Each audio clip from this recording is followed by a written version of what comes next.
देखिए, कांग्रेस की संविधान में छेड़छाड़ की प्रक्रिया कोई नई नहीं है। पहले तो जब संविधान तैयार किया जा रहा था तो तभी संविधान में दो तीन शब्दों को, जैसे सेकुलर और सोशलिज्म, इन शब्दों को जोड़ने का पहले भी प्रयास किया गया था, लेकिन बहुमत के सामने ये टिक नहीं पाए। 4-5 बार उसने प्रयास किया और लेकिन वो असफल रहे। लेकिन कुछ ही समय बाद 1951 में एक केस आया सुप्रीम कोर्ट में, बिहार का जमींदारी उन्मूलन कानून के तहत शंकरी प्रसाद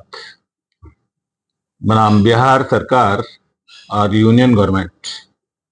इस केस में उस time Patanjali M Shastri chief justice हुआ करते थे और उन्होंने एक जजमेंट, मैं ये कहना तो मुनासिब नहीं समझूंगा, लेकिन हाँ ये सबको आपको पता है कि पहले से ही अदालतें या ये कहें जुडिशल ऑफिसर्स किसी न किसी पार्टी से एफिलेटेड रहे हैं। 51 में उन्होंने एक ऐसा जजमेंट सुनाया कि उन्होंने कहा कि पार्लियामेंट संविधान में संशोधन कर सकती है और संविधान का 368 का जो संशोधन है उसका मीनिंग नहीं, बल्कि आर्टिकल 13 जो कहता है कि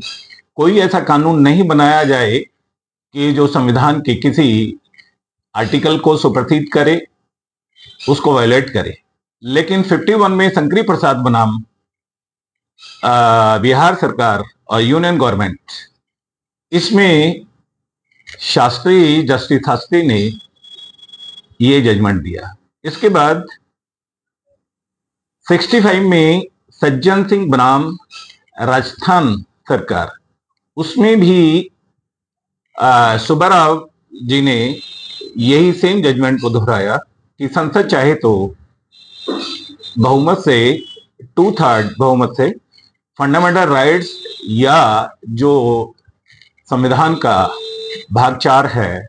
उसमें छेड़छाड़ यानी कि उसमें संशोधन कर सकती है। अब मैं ये नहीं कह रहा हूं कि किसके प्रभाव में आके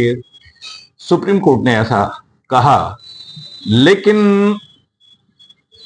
2 साल बाद ही गोलकनाथ बनाम पंजाब सरकार जो केस था, इसमें ये उस टाइम 5 जजों की बेंच ने, नहीं ये 11 जजों की बेंच थी और 11 जजों की बेंच ने अपना जजमेंट दिया कि कॉन्स्टिट्यूशन को कोई भी सरकार छेड़छाड़ नहीं कर सकती और किसी भी तरीके से जो बेसिक स्ट्रक्चर है कॉन्स्टिट्यूशन का उसमें कोई अमेंडमेंट नहीं किया जाएगा। लेकिन और इसी 67 में एक जज और थे, के.एन. वांचू, जो कश्मीरी पंडित थे। मैं नहीं बता रहा और नहीं बताना चाहता कि वो किसके रिश्तेदार थे, और वो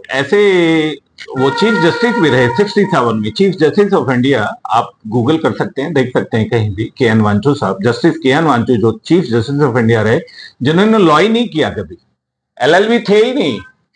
बैरिस्टर भी नहीं थे, आईसीएस थे, और उन्हें यह बताया गया कि भाई उन्होंने आईसीएस की ट्रेनिंग के तहत क्रिमिनल लॉ को पढ़ा है। लेकिन जब सुप्रीम कोर्ट का चीफ जस्टिस होता है वो केवल क्रिमिनल लॉ ही नहीं सुनता, बहुत सारे लॉ हैं। अब तो अगर बेयर एक्ट को देखा जाए तो 1261 तरह के बेयर एक्ट हैं, 1261 तरह के केसेस हैं, लेकिन उस समय भी कमी नहीं होंगे। इस बात को हम छोड़ते हैं, कभी मैं फिर इसमें चर्चा करूंगा। 71 में इंदिरा गांधी जी ने अपना इसमें कामयाब हुई और अपना, क्योंकि 71 का जब इलेक्शन हुआ था तो उनका 352 सीट आई थी, और कैसे आई क्या आई, और इसमें जो रायबरेली वाला मामला था कि जिसमें वो हार गई थी, तो उन्होंने किसी तरह से वहां अपनी जीत हासिल करके दिखाकर 352 का मेजोरिटी जुटा ली, और उस मेजोरिटी में इंदिरा गांधी जी ने इस बात के लिए अपनी पार्लियामेंट को मना लिया कि पार्लियामेंट चाहे तो संविधान के किसी भी भाग का और संविधान के किसी भी स्ट्रक्चर, किसी भी आर्टिकल का